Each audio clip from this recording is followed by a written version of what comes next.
In this video we are going to take another look at Deathwatch list building post Balance Dataslate nerfs and prior to the release of the Space Marine Codex, which is expected to shake things up even more. In the first part, we will go through some main considerations when updating our Deathwatch list this close to the Space Marine Codex release. In the second part, we will then go through my current list iteration in the light of the recent Balance Dataslate and Munitorum field manual changes that will hopefully provide some inspiration for you guys when updating your own lists. Lastly, there will be a quick wrap up of what has been covered.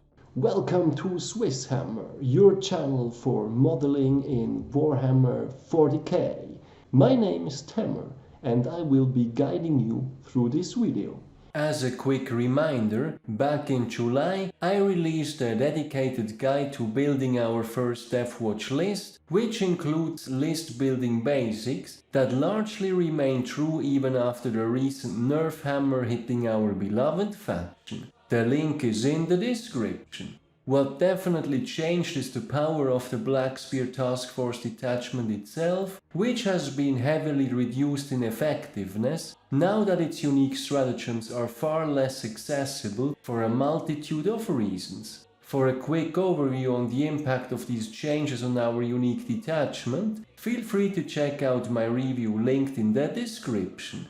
Having said that, while I would not discourage anyone from running the Gladius detachment for the time being, this is ultimately a Deathwatch dedicated channel, so for me the main challenge when updating my list was to see how I can still make somewhat good use of our Black Spear Task Force detachment, so we will be sticking to that. With these basics out of the way, one important consideration when making any sort of changes at this point is that the Space Marine Codex is around the corner. As I am making this video, the release date has not yet been announced, but it might as well turn out to be the case by the time you are watching this. At least as far as Warhammer community is concerned, they are already deep into various previews. The good news is that at least this gives us some basic ideas of do's and don'ts. What we currently know for sure is that the Space Marine Codex will unlock a handful of new detachments, oaths will be nerfed to only provide hit rerolls, and the variety of Firstborn models will be going away or getting streamlined into primaries, such as has already happened with Terminators or Sternguard veterans. On the bright side of things, we might see updates to some of the datasheets. For instance, in the light of the Oaths nerf, GW has mentioned that there will be other sources of wounds rerolls more commonly available. One can hope. Anyway, as I mentioned Firstborn models going away, any Deathwatch player will of course wonder what will happen to our Proteus kill team. Now, while I do not have any information available outside of what GW officially previews, my personal guess is that even if bikers and van vets without jump packs are going away, GW might simply overlook the Proteus kill team compositions or leave it as it is so they don't have to update the rules. Am I being cynical? After the latest updates and the complete lack of rule support for the Deathwatch, I do not believe so. GW dropped points on various datasheets and just left kill team points untouched.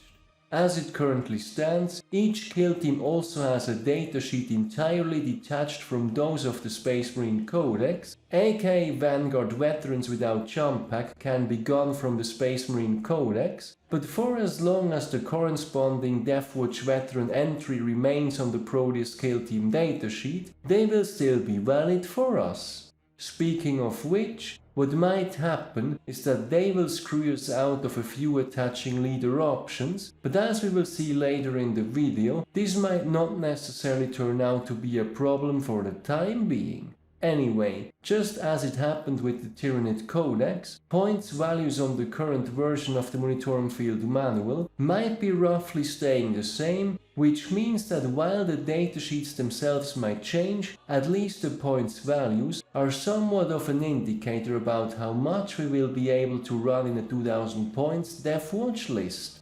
Having said that, so what did I change from my previous list? Back in the days, and as per my previous guide, I was running with a squad of infiltrators, a Proteus kill team with a Watchmaster, and Indomitor kill team with the Gravis Captain rocking the Thief of Secrets, Deathwatch veterans with a Vanilla Inquisitor, a 10-man Desolation squad, Eradicators with a Repulsor party bus, as well as an Incursor squad and the Calidus Assassin. Now, when updating this particular list, my main considerations were how I can still make use of the Black Spear Task Force, which units have been rendered invalid or are impractical for the time being, and which might no longer be supported by the upcoming Space Marine Codex. Especially as far as the latter is concerned, that's no easy task. Nonetheless, here is what I ended up doing. Back in my Balance Dataslate and Munitorum field manual review, I mentioned the viability of the 5-man Spectre skill team versus the points increase of the Infiltrator squad, and concluded that it's mostly the power of the Calidus Assassin holding the Spectre skill team back from seeing play. And that's exactly where I went, by keeping both Infiltrators and the Calidus Assassin. Unfortunately, and much to my dismay, while I personally consider the Proteus kill team still good in terms of rules, I also think that we are overpaying too much at this point. This, combined with any potential Firstborn biker issues in the upcoming Codex, made me drop the Proteus kill team entirely and go with 5 Deathwatch Terminators instead. Having just gotten new models, these are perfectly safe and confirmed to stay. Together with the Proteus kill team, I also ditched the Watchmaster, because now that Vect has been nerfed, I consider him too expensive and would rather spend my points elsewhere. For the Indomitor kill team plus the Gravis Captain with Thief of Secrets, I kept them exactly as they were. As I mentioned during my review, if anything, this is the one kill team that still functions well after the Balance Dataslate, and the Gravis Captain has become so cheap that he's basically an auto-include at this point.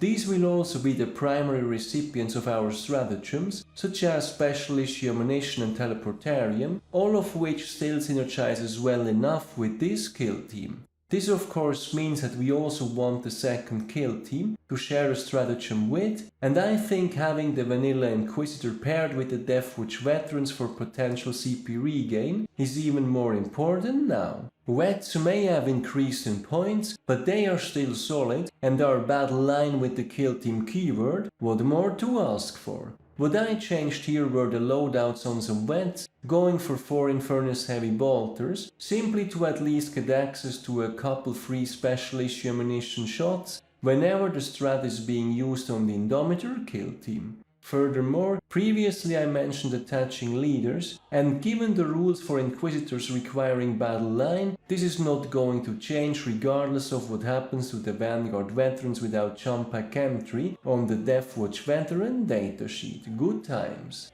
As far as the rest of my list goes, Desolation Marines are out now that they can only go up to 5 and won't be able to use special issue ammunition anymore, and I also dropped the Repulsor in favor of an Apothecary Biologist with Beacon and Chalice to deliver the Eradicators instead. While I would have loved to keep that particular tank, I was greatly intrigued by Lou Rowland's advertising Vindicator tanks, and while I was toying around with a single one before, the Balance Dataslate has dropped them down to 190 points each, which made doubling up a no-brainer to me.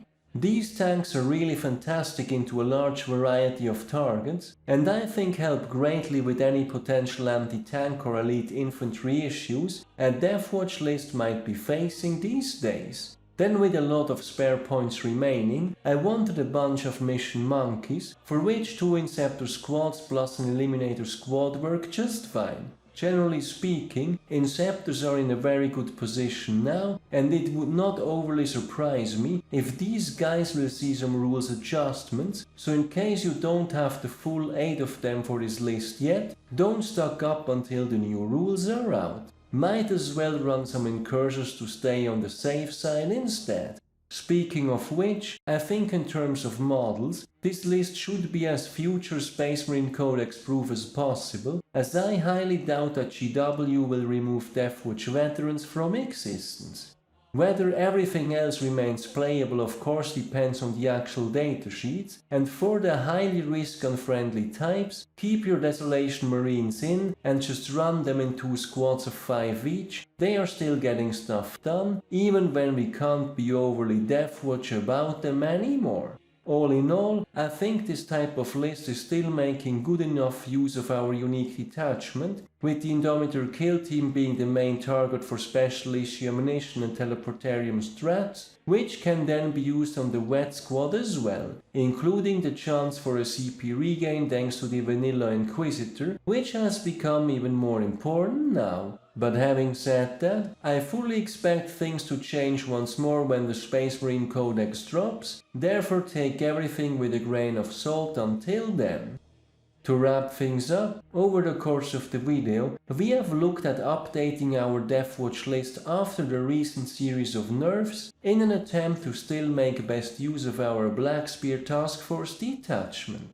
While much of my original basics to Deathwatch list building remains valid, I think it is well worth mentioning that our unique detachment has lost significantly in power, and it is not unlikely that we might end up running another from a purely competitive perspective, be it the Gladius Task Force or one of the upcoming ones in the new Space Marine Codex. Speaking of which, when doing any sorts of changes at this point, keep in mind that the Space Marine Codex is going to shake things up once more, including a nerf to Oaths and some Firstborn units being discontinued. While I do believe that GW's continued lack of rule support for Deathwatch might actually end up with us still having access to all Proteus kill team models, regardless of what happens with the main Space Marine Codex, I would not necessarily bet on it at this point. As such, from a model perspective, it might be simplest to stick to the Primaris line of models or updated classic ones like Terminators and Sternguard Veterans, where we know that the models will stay in place. As a result, and in the light of the insane Proteus kill team pricing, the only Firstborn models I kept for the time being are Deathwatch Veterans, and built on the Indomitor kill team plus Gravis Captain as the main target for our stratagems instead, which remains a very valid choice for the time being.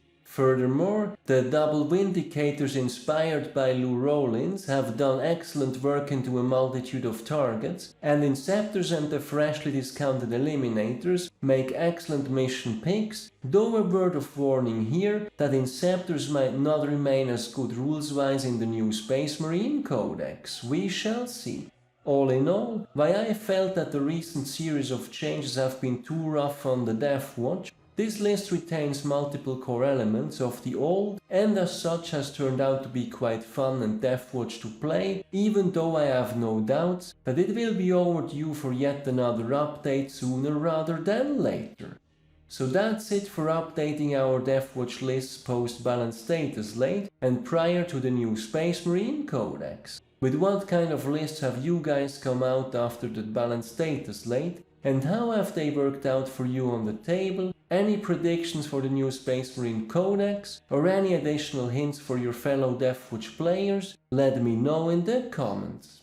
Then finally, if you made it this far and I still have your attention, if you like my content, any additional support is greatly appreciated as it helps me invest into future videos. For that, I have both a Ko-fi as well as a Patreon page, links are in the description. Furthermore, I would also like to mention that there is a SwissHammer Facebook page where I will be posting links to my videos as well as articles I find of interest. I do read a lot about the hobby, but not all of it will always end up as its own video. I look forward to seeing you there as well. As always, thank you very much for watching, guys. Your continued support is greatly appreciated. I hope you have been enjoying this video, give me a thumbs up if you did, and don't forget to subscribe if you haven't done so already. Thanks again and see you next time.